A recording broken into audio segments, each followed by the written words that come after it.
Friends, hello everyone. Welcome to this channel.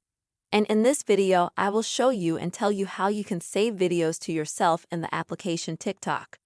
Please, friends, don't forget to put likes, write your comments after watching this video and subscribe to our channel. So, friends, let us get down to the topic. And if you, let's say, in the application TikTok want to save a video, you liked it or something to save for the future, I'm going to show you two methods of doing that. So the first one, you can repost the video to your page. To do that, you'll need to click on the arrow at the bottom right here and hit repost.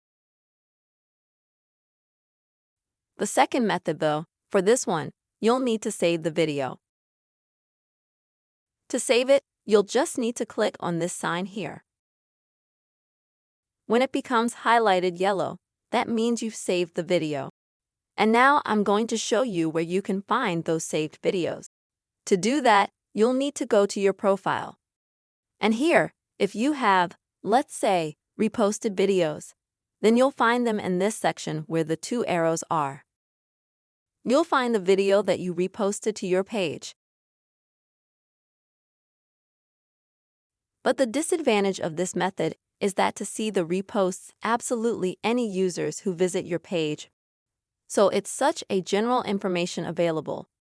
In principle, if you are satisfied with this, then you can do, of course, repost. But if you're not, then I recommend that you use the saved ones, because when you go to the saved section on your page, you'll see the video that you saved. But that information is not public information, it's only for you. It's private. And even here on the sign itself, where the likes and the saves are, you can see that there's this kind of cross-out eye sign. So that means it's more of that kind of private information. This is the way, friends, you'll be able to save yourself videos on the TikTok app. Friends, I really hope this video was helpful and useful to you. Put your likes under the video, write your comments, don't forget to subscribe to the channel, and see you soon.